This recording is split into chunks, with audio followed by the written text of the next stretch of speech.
إن الحمد لله نحمده ونستعينه ونستغفره ونعوذ بالله من شرور أنفسنا ومن سيئات أعمالنا. من يهده الله فهو المهتد ومن يضلل فلن تجد له وليا مرشدا. وأشهد أن لا إله إلا الله وأشهد أن محمدا رسول الله صلى الله عليه وسلم وعلى آله وصحبه. أيها الأخوة الأحباب، أوصيكم ونفسي بتقوى الله، أوصيكم ونفسي بتقوى الله، فإنها الحصن الحصين وأنها الزاد المتين يوم نلقى الله إن شاء الله، يوم لا ينفع مال ولا بنون إلا من أتى الله بقلب سليم. اللهم اجعلنا من أصحاب القلوب السليمة. اللهم لا تجعل قلوبنا غلا ولا حسدا ولا حقدا لأي مسلم ولا مسلمة يا أرحم الراحمين. أيها الأخوة الأحبة، المعذرة أنا تراني عامل هذه الماسك تحت لأن الصوت كثير من الإخوة جاتني يعني دي كومنتار أنه الصوت غير مفهوم، فالمعذرة وأنا بعيد عليكم نوعا ما، فالله يخليكم كل إخواننا بماسك يعني تكون فوق الأنف، الله يجزيكم بخير. وخاصة كما تعلمون أن منطقتنا يعني منطقة ماريتيم هذه نيس الأليرت فيها يعني ماكسيمال والتي زون روج، فنحافظوا على أنفسنا الله يجزيكم خير. ومن فضل ربي عنا أننا لحد الآن لم نصب ولا واحد في هذا المسجد وحتى ما سمعناش في المساجد الأخرى. الحمد لله، ربي يحفظنا إن شاء الله ويحفظ عباده بإذن الله سبحانه وتعالى. ونسأل الله عز وجل أن يرفع عنا وعن البشرية هذا البلاء وهذا الوباء إن شاء الله، إنه سميع مجيب. Mes frères, mes sœurs, assalamu alaikum wa rahmatullahi wa barakatuh. Donc, notre sujet aujourd'hui, c'est comment sortir vainqueur en face des épreuves et des difficultés qu'on peut rencontrer dans la vie, ici-bas. Parce que devant une épreuve, on peut soit gagner ou perdre. C'est comme un examen. Alors, donc nous, on veut, Inch'Allah, voir ensemble comment éviter l'échec. Et quand on passe par une difficulté, Inch'Allah, on trouve la solution et on gagne des hasanat, Inch'Allah. Donc toute personne, comme je disais la dernière fois, peut passer par des difficultés. Donc des difficultés, c'est-à-dire, on dit un jour contre lui, un jour où on a des difficultés, par exemple, un décès d'un proche, un événement qui fait mal, ainsi de suite, une perte de travail. Donc un jour là où vraiment on est en épreuve. Ou bien un jour à nous, donc on a la joie. Alhamdulillah, dans ces bas mondes, Allah subhanahu wa ta'ala, il nous a donné la joie, il nous a donné aussi le contraire. Et on doit rappeler donc ces notions, cette situation-là.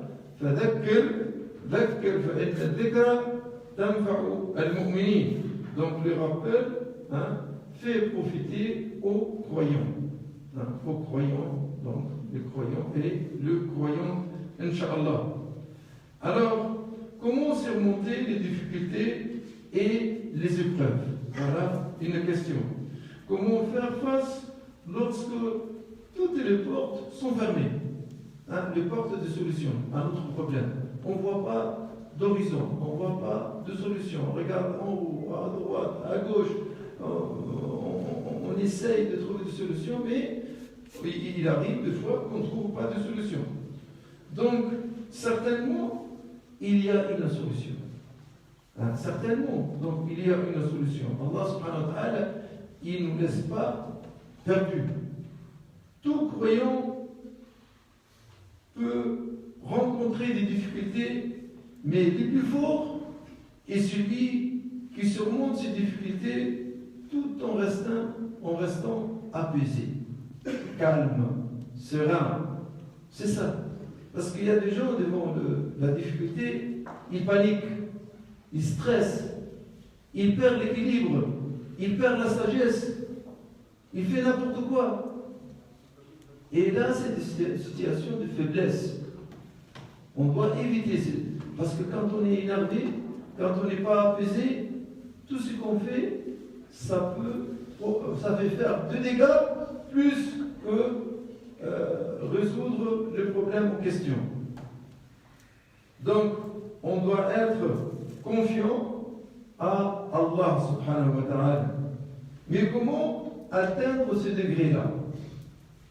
Parce que, subhanallah, quand on passe avec des situations difficiles, wallahi, on peut l'imaginer comment on passe avec. On peut parler, on peut dire tout ce qu'on veut. Du moment qu'on n'a pas subi donc, des moments de preuve difficiles, on peut imaginer, bien sûr, mais le vrai sens, on le connaît si un jour on passe par une difficulté. Alors, quand toutes les portes, comme je disais tout à l'heure, sont fermées en face et on ne voit pas de solution, comment réussir donc de garder son sang-froid, garder sa sérénité et avoir un corps apaisé, calme. Donc c'est le cœur aussi. Et si le cœur commence à battre et on ne sait pas quoi faire, donc on panique. Donc un musulman, il ne doit pas paniquer. Pourquoi? Parce qu'on sait qu'on a un Seigneur, on a un Créateur qui est Allah subhanahu wa ta'ala. Celui qui nous a donné la vie, c'est lui qui nous a donné, il nous donne de subsistance. Hein? Donc, il n'y a aucune créature qui meurt à peu près de faim.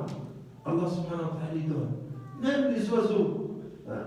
Même les oiseaux, le matin, donc elles partent faim et le soir retournent donc rassasiées, comme dans un hadith de Rasoul sallallahu alayhi wa sallam. Donc, nous allons voir, Inch'Allah, à travers les paroles des saints, des savants, qui ont compris la réponse à cette situation-là, et surtout les paroles de notre Seigneur Allah subhanahu wa ta'ala, Qawlullah azza wa jal, dans des situations pareilles.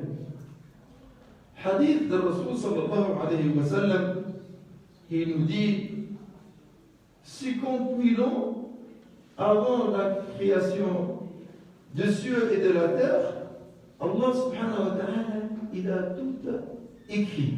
C'est-à-dire tout ce qui va se passer dans l'histoire de ces planètes et ces créatures. Donc, Allah azza wa jalla, il a écrit. C'est-à-dire, Allah azza wa jalla, il connaît le passé sans limite, il connaît le présent, il connaît le futur. Allah azza wa jalla. Ça, c'est parmi les attributs d'Allah subhanahu wa ta'ala. Donc, on doit avoir dans la tête que c'est Allah azza wa jalla qui a prescrit pour moi tel ou tel événement. Et Allah azza wa jalla, il ne veut que du bien pour ses créatures. Allah azza wa jalla la yuridu illa al-khayra li khalqihi subhanahu wa ta'ala. Et Allah azza wa jalla, il nous a donné à nous la volonté de choisir nos actions. Est-ce qu'on peut faire du mal ou on peut faire du bien? Il nous a incité à faire le bien, Allah subhanahu wa ta'ala. Mais il nous a laissé le libre arbitre, c'est-à-dire qu'on peut choisir. Et pour cela que nous sommes tous responsables de nos actes. Et pour ça que Allah subhanahu wa ta'ala, le jour de résurrection, chacun il va rendre des comptes. Soit il a fait du bien, Allah azza wa jalla le récompense avec le Jannah, Inch'Allah, soit il a mélangé. En tout cas, chacun il va trouver son compte d'après ses actes, Inch'Allah. Et pour ça qu'il y a la miséricorde d'Allah subhanahu wa ta'ala. Il y a beaucoup de gens, hein, peut-être quand il invoque Allah Azza wa Jalla, dire oh Allah, efface-moi mes péchés. Oh Allah, aide-moi. Oh Allah, pardonnez-moi. ولا يرد القدر إلا الدعاء. Donc les destins, rien ne change le destin sauf l'invocation. Et là on a vraiment besoin de notre Seigneur, d'Allah subhanahu wa ta'ala, et on doit faire des invocations fréquemment afin qu'Allah Azza wa Jalla nous pardonne, Inch'Allah. Et bien sûr, nous pardonne, chacun il sait son histoire. S'il a fait quelque chose de haram, d'illicite, s'il a fait du mal à quelqu'un, donc pourquoi pas, il ne va pas vers cette personne-là et demande de le pardonner. Et s'il y a un litige, argent, je ne sais pas quoi, il dit voilà mon frère, je te donne la partie, ou bien je te donne la totalité, et Inch'Allah, je ne trouve pas ce problème devant moi. Yom al-Hisab. Donc vous voyez, tout ça, c'est un degré de piété, un degré de taqwa. Tout ce qu'on fait, les adorations qu'on fait pour Allah subhanahu wa ta'ala, c'est pour rendre nos cœurs et tout ce qu'on fait, nous rendre le plus proche d'Allah subhanahu wa ta'ala. C'est ça le taqwa. Donc on a toujours la présence d'Allah Azza wa Jalla dans le cœur et dans l'esprit. Et toujours on craint Allah subhanahu wa ta'ala. C'est ça le musulman. Il dit, moi je ne sais pas à quel moment je dois quitter ces bas mondes-là, alors j'essaie de minimiser au maximum les dégâts, Inch'Allah. Et qu'Allah donc me pardonne mes péchés, Inch'Allah. Et tout ça, c'est avec la volonté d'Allah Azza wa Jalla. وَمَا تَشَاءُونَ إِلَّا أَن يَشَاءَ اللَّهُ subhanahu wa ta'ala. Sourate At-Takwir. Mais vous ne pouvez vouloir que ce Allah subhanahu wa ta'ala le veut. Donc ce que je viens de dire, que Allah Azza wa Jalla nous a doté, nous a donné la possibilité de choisir nos actions, c'est sous sa volonté. Personne des créatures d'Allah subhanahu wa ta'ala fait quelque chose qui dépasse la volonté d'Allah subhanahu wa ta'ala. Rien. C'est lui le suprême, Allah Azza wa Jalla. C'est le juge. Ses œuvres sont au-dessus de toutes ces créatures subhanahu wa ta'ala. Alors quand on connaît Allah Azza wa Jalla qui a tout écrit, donc au présent nous avons les libres donc arbitres de faire du bien, Inch'Allah. Allah est celui qui nous a donné la vie, c'est lui qui nous donne notre subsistance, donc il faut l'adorer. هذا إله يستحق العبادة، يستحق أن نعبده ليلا نهارا. Et toujours je me rapproche d'Allah subhanahu wa ta'ala par mes prières et par mes actes, Inch'Allah. Et l'intention, c'est pour plaire à Allah subhanahu wa ta'ala. Alors la question, pourquoi stresser? Pourquoi se stresser? Pourquoi avoir d'inquiétude parfois qui va jusqu'à la maladie? Il y a des gens qui n'arrivent pas à dormir parce qu'il a un problème. Il y a des gens qui dorment en avalant des gélules donc de somnolence pour l'aider à dormir. Pourquoi? Parce qu'il se trouve tout seul en face de ce problème. Mais non, je ne suis pas seul. Allah subhanahu wa ta'ala, il est avec moi. Je dois donc communiquer avec Allah subhanahu wa ta'ala et lui demander donc de l'aide, Inch'Allah. Mais ça ne veut pas dire que je ne fais pas d'effort pour résoudre mon problème. Donc je fais l'effort, mais je dis oh Allah, aidez-moi ya Rabbi. A'inni ya Rabbi. Mais je dois préparer les causes de la réussite. De la réussite pour le problème ou la question. Alors, donc on doit voir les choses claires. Aujourd'hui, nous sommes aujourd'hui vendredi. Donc aujourd'hui, on vit, on est là. Donc, on doit œuvrer, on doit demander l'aide d'Allah subhanahu wa ta'ala, on doit adorer Allah azza wa jalla. Hier, c'est passé. Donc c'est dans le passé. Demain, je ne sais pas si je serai vivant ou non, moi ou bien nous tous. Il n'y a rien, c'est pas garanti du tout. Donc alors, je ne me stresse pas pour l'avenir, hein. Je dois donc vivre ma journée, me rapprocher d'Allah subhanahu wa ta'ala, de rendre ma vie licite, pas haram, hein, licite, et Allah subhanahu wa ta'ala, hein, il la yukallifu Allahu nafsan illa wus'aha. Allah subhanahu wa ta'ala ne donne pas une charge à sa créature au-dessus de sa capacité. Donc Allah subhanahu wa ta'ala, il ne fait pas une charge, porter une charge, hein, qui dépasse notre capacité. Donc on doit le mettre en tête. Et comme je disais tout à l'heure, Hassan al-Basri, il a dit, quand j'ai compris que ma subsistance, c'est-à-dire le fait de manger, de boire, qui me donne ça, c'est Allah subhanahu wa ta'ala. Donc, j'ai commencé à avoir un cœur apaisé, c'est-à-dire il n'a plus d'inquiétude, hein, pour ses nourritures, ou bien celle de sa famille. Qui donne ça? C'est Allah subhanahu wa ta'ala. Donc on doit toujours se rapprocher de notre Seigneur subhanahu wa ta'ala. Alors, il y a ici le savoir. Il y a le savoir et la compréhension. Donc beaucoup de gens, on a des savoirs, par exemple, le Coran al-Karim, il y en a beaucoup qui apprennent par cœur, masha'Allah, Hizbin, 15, 30,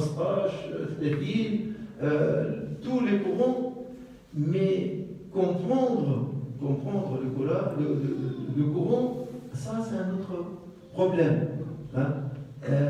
فيقول عليه رضي الله عليه الحسن البصري يعني لما فهمت أن يعني معيشتي هي بيد الله سبحانه وتعالى وهو الرزاق ارتاح قلبي. الفهم. Donc il faut qu'on comprenne, on doit comprendre notre religion. Et là c'est le côté le plus difficile, c'est comprendre la religion telle qu'elle est. C'est pas comprendre la religion comme on veut. C'est ça le problème notre problème. Peut-être je suis aussi parmi vous. Donc il faut éviter de comprendre les choses comme ça passe dans les têtes, hein, sans le savoir. Donc il faut comprendre avec les savoirs, bien sûr, mais la bonne compréhension, Inch'Allah.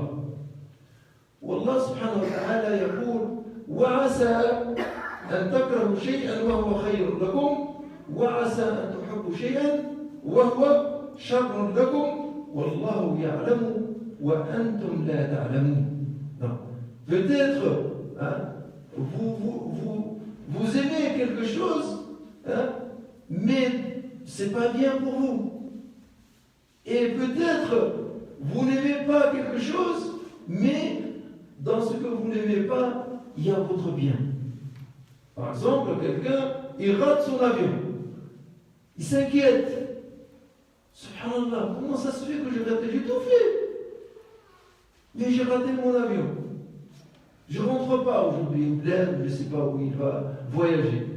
Et après, quand il entend que cet avion, elle a fait une panne pendant le vol. Il a tombé, cet avion est tombé, il y a beaucoup de morts. C'est arrivé plusieurs fois à des gens. Donc, vous savez, voilà, Allah subhanahu wa ta'ala, il sait, et nous, on ne sait pas. Parce que nous, on est très limités dans notre savoir. Et Allah subhanahu wa ta'ala, il a les savoirs absolus. Quand on passe par des difficultés, on doit se dire, mais qui me dit que c'est vraiment ces difficultés difficultés-là. Peut-être après les difficultés, il y a l'horizon, il y a la fin du tunnel, il y a la solution, il y a des leçons. Allah subhanahu wa ta'ala me donne une leçon. إذن أقول قولي هذا وأستغفر الله لي ولكم فاستغفروه وأنتم موقنون بالإجابة.